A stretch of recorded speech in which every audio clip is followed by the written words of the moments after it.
The truth, once revealed, is often the fiercest foe.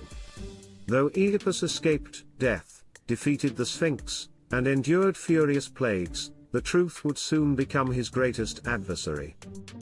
At Oedipus' birth, his mother, Queen Jocasta of Thebes, welcomed a dark omen. Her husband, King Laius, had been warned by Apollo's oracle that his son would one day be his killer. Determined to outwit fate, Laius had the baby's ankles pierced, and Jocasta ordered a shepherd to leave the infant to die on Mount Cithaeron. But divine prophecies have a way of defying efforts to avoid them. The shepherd, moved by pity, passed the baby on to another, a Corinthian shepherd. This man delivered the child to Corinth's king and queen, Polybus and Merope, who, childless, raised him as their own. They named him Oedipus, meaning swollen foot, but never told him the truth of his origins. Years later, during a drunken celebration, Oedipus was told he was not the biological son of Polybus and Merope. Though they denied it, the seed of doubt had been planted. Oedipus sought answers from Apollo's oracle at Delphi. Instead of clarity, he received a chilling prophecy: Oedipus was fated to kill his father and marry his mother. Horrified, he vowed to stay far from Corinth and his supposed parents. In his journey, Oedipus unknowingly headed towards Thebes, the land of his birth parents. At a crossroads, a regal carriage attempted to force Oedipus off the road. A deadly altercation followed. Oedipus had no idea, but in this fight, he killed King Laius, his father, fulfilling the first part of the prophecy. Upon reaching Thebes, Oedipus encountered the fearsome Sphinx. She had terrorized the city, devouring those who failed to solve her riddle. But Oedipus answered correctly.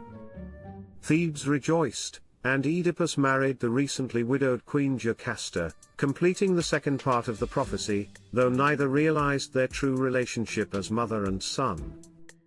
The years that followed were marked by a terrible plague. Desperate to save Thebes, Oedipus sent his brother-in-law to consult Apollo's oracle. The verdict: the plague would only end once Laius' killer was found and punished. Determined, Oedipus launched an investigation into the former king's death. When Oedipus questioned Tiresias, the blind prophet hesitated before insinuating that Oedipus himself was the murderer.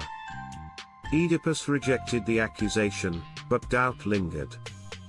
Jocasta tried to reassure him, explaining that Laius was killed by robbers at a crossroads. However, a messenger from Corinth and the shepherd who had saved him as a baby slowly brought the devastating truth to light. Oedipus had been searching for his father's killer, unaware that it was himself. Realizing the full horror of the prophecy, Oedipus rushed to confront Jocasta. She, too, had pieced together the truth and took her own life. In despair, Oedipus blinded himself using her brooches, symbolically punishing his own eyes for their failure to see the truth sooner. Oedipus begged for exile but was led back to the palace to await Apollo's next instructions. Sophocles' first play about Oedipus ends here, but decades later, he wrote a sequel set in Colonus, where Oedipus, now an elderly exile, faced new accusations of patricide and incest. However, Oedipus had accepted the truth and was no longer burdened by guilt, as he maintained that he had committed these acts unknowingly and unwillingly. At last, Oedipus understood it was his time to go. A divine voice called him, and after bidding farewell to his loved ones, Oedipus transcended peacefully into death.